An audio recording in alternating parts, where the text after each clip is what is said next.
Karena terhadap 7 perangkat yang saya dampingi ini belum pernah dilakukan pemeriksaan yang terukur, belum pernah dilakukan cek dan recheck, belum pernah dikonfirmasi terkait dugaan pelanggaran terhadap kewajiban dan larangannya sebagai perangkat desa. Bila misal nanti dalam perjalanannya ternyata tidak terbukti melakukan pelanggaran terhadap kewajiban dan larangan sebagai perangkat desa, maka tidak menutup kemungkinan sebagai penasihat hukum saya akan melaporkan kepala desa ke Kepolisian Republik Indonesia dalam dugaan tindak pidana fitnah dan atau pencemaran nama baik.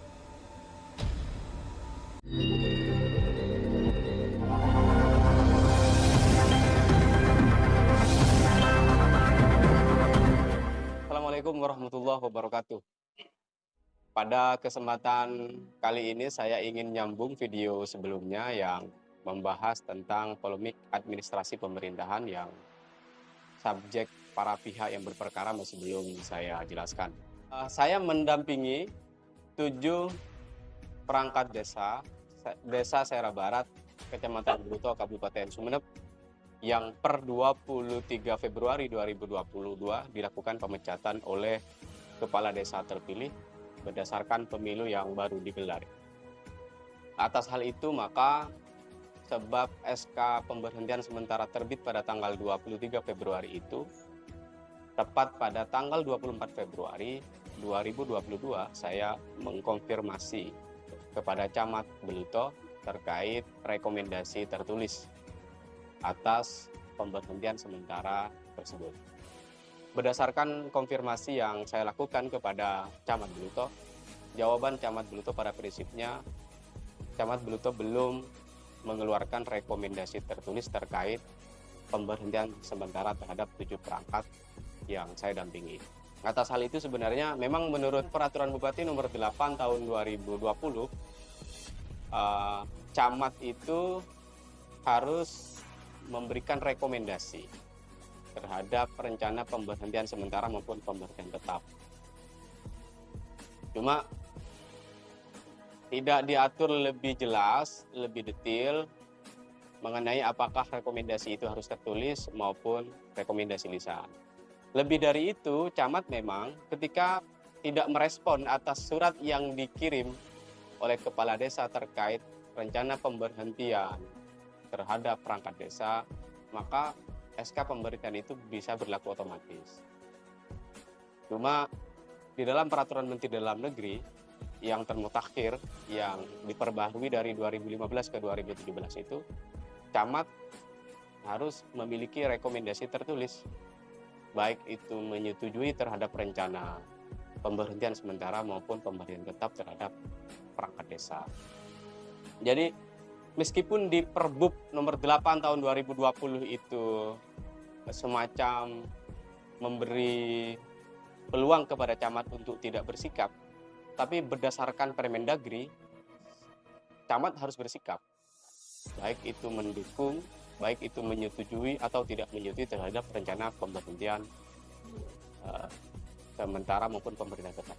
Nah, sebab pada tanggal 24 Februari itu saya mewakili 7 perangkat yang dilakukan pemberhentian sementara itu memberikan jawaban kepada saya bahwa camat belum mengeluarkan rekomendasi baik lisan maupun secara tertulis kepada rencana pemberhentian sementara itu, maka secara hukum ini bisa dinyatakan cacat formil karena Permendagri sudah mengatur camat harus mengeluarkan rekomendasi tertulis. Lebih dari itu, karena SK pemberhentian ini sudah bergulir, maka langkah hukum yang akan atau yang sudah kami tempuh yaitu melakukan upaya administratif.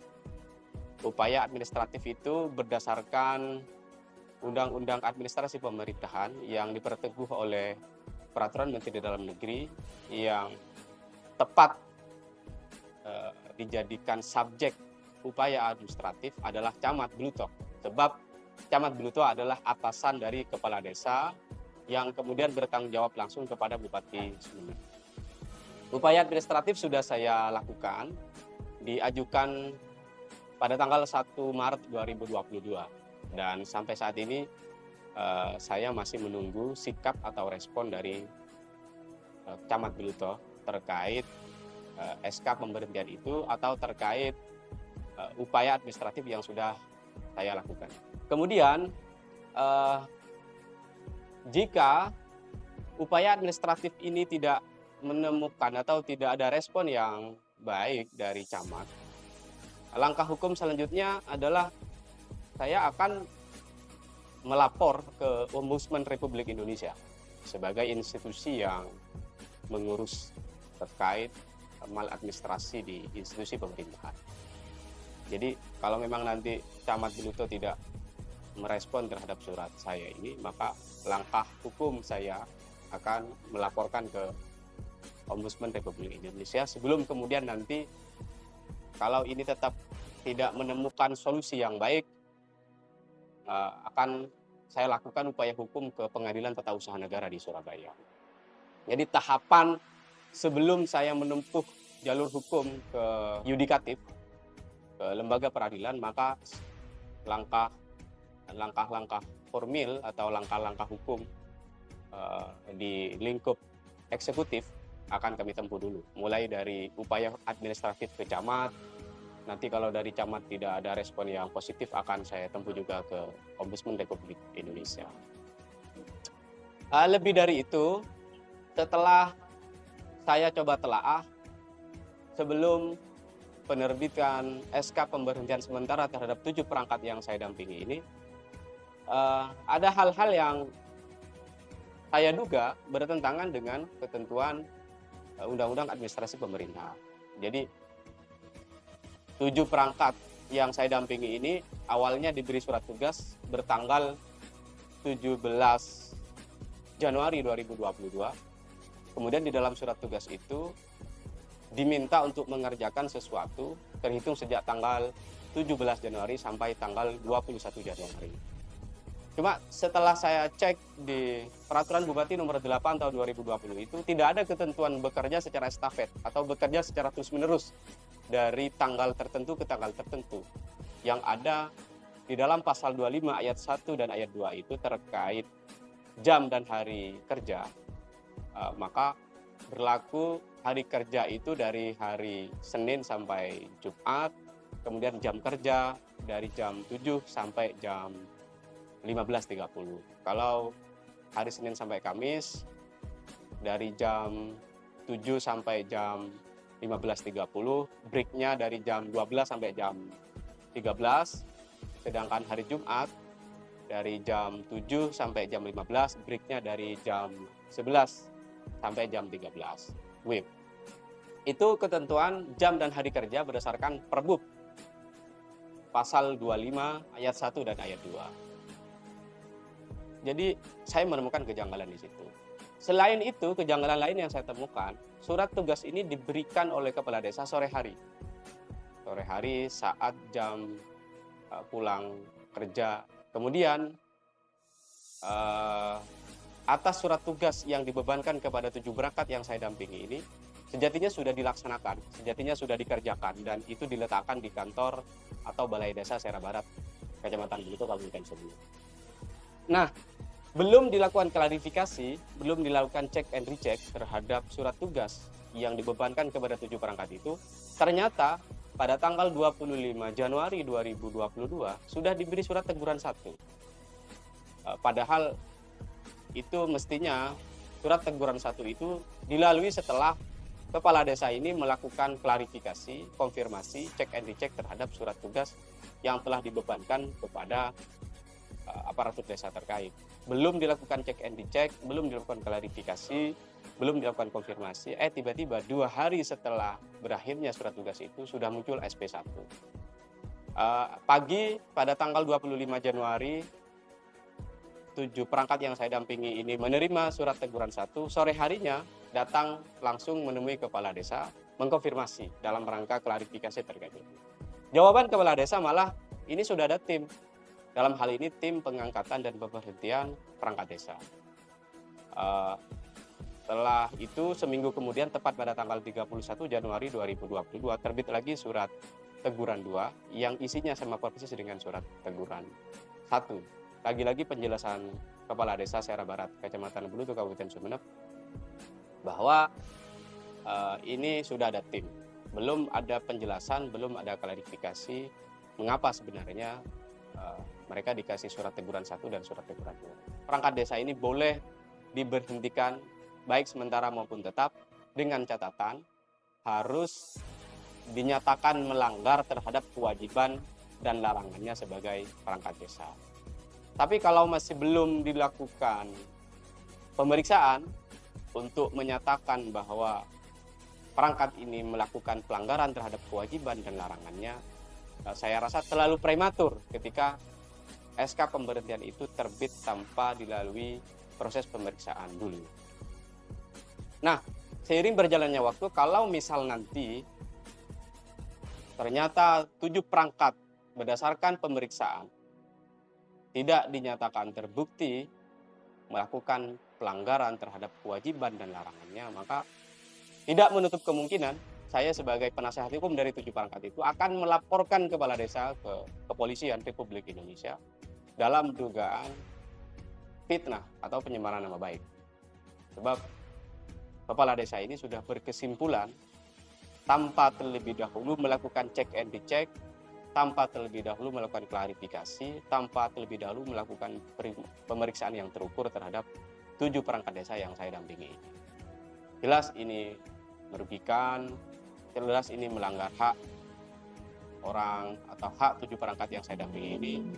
Karena di dalam Undang-Undang Administrasi Pemerintahan itu, ketika orang mau dinyatakan bersalah, ketika orang mau diputus melakukan pelanggaran, maka harus didengar dulu pendapatnya, harus dilakukan pemeriksaan terlebih dahulu. Tapi dalam perkara ini ternyata kepala desa belum pernah melakukan pemeriksaan, belum pernah melakukan cek and recheck, belum pernah melakukan konfirmasi terhadap 7 perangkat yang saya dampingi. Oleh sebab itu, peluang kami nanti kalau misalnya dalam proses pembuktian 7 perangkat yang saya dampingi ini tidak terbukti melakukan pelanggaran atas kewajiban dan larangannya sebagai perangkat desa, maka tidak menutup kemungkinan kami sebagai penasihat hukum akan melaporkan kepala desa Seara Barat ini ke Kepolisian Republik Indonesia dalam dugaan tindak pidana fitnah dan atau penyemaran nama baik. Nah, seiring berjalannya waktu, ternyata pada tanggal 23 Februari 2022 itu terbitlah surat pemberhentian sementara ini. Di Desa Seara Barat, Kecamatan Bulutu, Kabupaten Sumeneb itu unsur pemerintahan desanya ada 11 orang. Nah, 9 orang perangkat desa itu dilakukan pemecatan secara serentak. Hanya 2 yang aktif, kepala desa dan sekretaris desa. Atas hal itu, pemberhentian sementara terhadap 9 perangkat desa itu menjadikan pelayanan pemerintahan Desa Seara Barat per 23 Februari sampai saat ini berjalan tidak stabil karena 9 perangkatnya itu sudah diberhentikan sementara berdasarkan SK pemberhentian bertanggal 23 Februari 2022. Lebih dari itu, kami juga melakukan telaah berdasarkan surat yang dikirim kepada Badan Permusyawaratan Desa BPD Desa Seara Barat, Kecamatan Bulutu, Kabupaten Sumeneb. Ditemukan bahwa ketua tim pengangkatan dan pemberhentian aparatur desa itu terkonfirmasi sebagai pendamping desa. Padahal menurut peraturan Menteri Desa tahun 2021 itu bahwa setiap pendamping desa tidak diperkenankan menduduki jabatan atau pekerjaan yang dananya bersumber dari APBN, APBD, dan desa. Atas temuan ini, maka kami juga akan melakukan langkah hukum, yaitu melapor ke Kementerian Desa, PDT. Lebih dari itu, terhadap tim yang diangkat untuk melakukan pengangkatan dan pemberhentian terhadap perangkat desa itu, dilihat dari lampiran surat yang dikirim kepada BPD, ternyata dilakukan di rumah kepala desa. Saya rasa secara etis, karena ini menyangkut keputusan tersebut berhubungan dengan kepentingan desa mestinya kan dilalui di balai desa, tidak di rumah kepala desa. Kecuali memang untuk kepentingan pribadi kepala desa ya mungkin boleh-boleh saja. Tapi karena ini menyangkut kepentingan masyarakat desa Serang Barat, Kecamatan Gluto, Kabupaten Sumeneb, ketika tim pengangkatan dan pemberhentian perangkat desa itu dibentuk di rumah kepala desa, secara etis saya rasa tidak bagus atau tidak baik. Kira-kira itu yang bisa saya sampaikan dalam perkara ini. Saya juga ingin klarifikasi terkait video sebelumnya yang menyatakan bahwa peraturan bupati itu nomor 20 tahun 2020, tapi yang benar adalah peraturan bupati nomor 8 tahun 2020 tentang perangkat desa. Terima kasih, itu yang penting saya kemukakan. Kekurangannya saya minta maaf. Assalamualaikum warahmatullahi wabarakatuh.